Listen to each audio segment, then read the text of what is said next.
Hi, I'm Kamel Fisher, and we're at the LD Micro Conference, the 14th edition, at the Bel Air in California, the Lux Hotel, that is. With me is SRAX CEO Chris Miglino, and the ticker is the same as the name, SRAX. Welcome, Chris. Thanks, Carmel. Thanks, great for being here. Thanks for having me. So, first off, give us an overview of the company and what it is that SRAX does. So, SRAX is in the business of building technology for issuers of stock, so publicly traded companies. We provide tools that enable them to understand who's buying and selling their stock and gives them a bunch of tools that enables them to make their life a lot easier around the process of managing the public company experience. So. Great.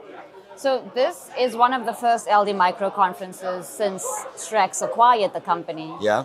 What kind of impact has the involvement had on today's conference? So first off, it's great to have everybody back together, right? Okay. This is like a community of people, all these investors and companies. They all love coming together and they love seeing each other. It's like a tribe of people. And, Right. Chris Miglino, the founder of LD Micro, couldn't have done a better job. I mean, it's just completely amazing on what he's put together here this week. So we're super excited that, from stopping the virtual world and now going back to in person, all the companies are, really excited about being able to have direct connection with their investors. 100%. Which takes me to my next question, the impacts of COVID. How did that affect SRAX in any way, and what did you do to overcome those challenges? Well, I mean, our business has skyrocketed since COVID. And so it's been incredible for us because really the world has transitioned to a virtual world. And companies, issuers, public issuers have needed technology to be able to communicate better with their shareholders. And our platform allows them to do that. Now, even with the world opening back up, now there's pieces of that are never going to go back, right? Like Right. people are recognize that they can stay home, they can engage with their families, they don't need to drive all over the place Right. to get to work. And these things are going to be they're going to enable our technology will enable issuers to continue to communicate really effectively with their shareholders. Right. And so I think that COVID was, while a terrible thing for the world, from a business perspective for us was very good. And I heard some news that there was an update to the pricing model, and that you became really creative in how you were structuring the payments with your B2B model of clients. Yeah. So there, we structured the pricing for companies so that they could pay us in securities, they could pay us in their company stock, and that really helped us to be able to accelerate the growth very quickly because a lot of these companies prefer to pay in stock because they don't have a lot of on the smaller companies. Like all of our bigger clients want to pay in cash, Right. but a lot of our smaller clients want to pay in stock. So it's enabled them to have the opportunity to do the kind of marketing that they need to do to reach the appropriate audiences. So that really was a benefit for us. Right. Moving on to a recent merger between a previous division owned by SRAX, Big Token. How has the merge with Big Token and Bright Pool impacted SRAX's balance sheet? So one of the most important things so just so that everybody knows, we had two companies inside of SRAX. One was SRAX and Sequire, all the services for issuers. The other was Big Token, which was a platform that allows consumers to own their own data. The Sequire business and what is in SRAX today is a very profitable business, has good EBITDA. It has it's growing at 800% a year, or this last quarter was 800% year over year. So it's been growing significantly. The Big Token business, while it's a moonshot idea and it's a huge opportunity, it's going to require the company to raise additional capital. And we wanted to move that company into its own company so that the P&L and the balance sheet of SRAX could be completely separate. So we moved Big Token into its own public company, and they're trading as an entity on their own. And then we merged that company with another company that was in the space. So these two companies are both in the identity space, and we've merged them together. That put SRAX at a 36% ownership in the business. And now we've moved our position into a non-voting preferred share that allows us to lose our affiliate status of the business.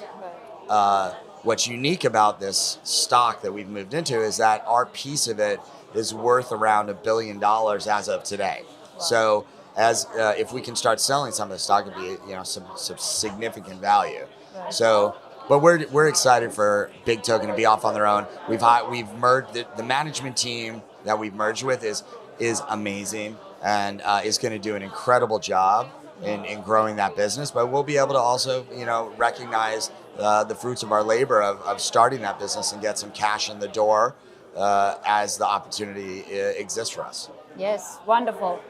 So with COVID and everyone moving virtually, there was a partnership with Zoom, which obviously made a lot of sense given your VE audience feature within the platform. Are there any similar partnerships coming up in future?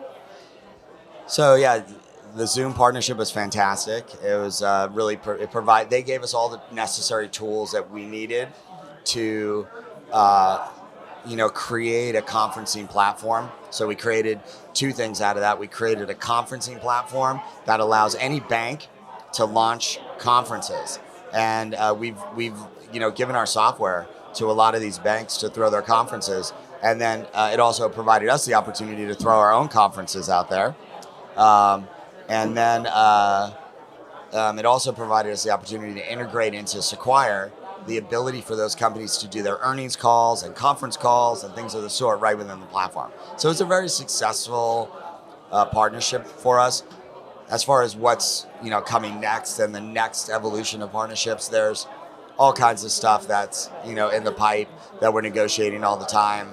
None of which we've announced yet, but there's definitely some amazing things that are in the works right now that over the next quarter will let the market know about.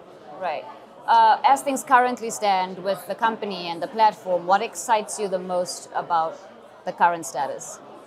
So I have so many features inside the platform that I love. I mean, the thing I love most today is being here in this conference and our sales team being able to effectively communicate with all of their clients in one centralized location, and for the companies themselves to be able to see us and engage with our team. That's amazing. We're really excited about that. But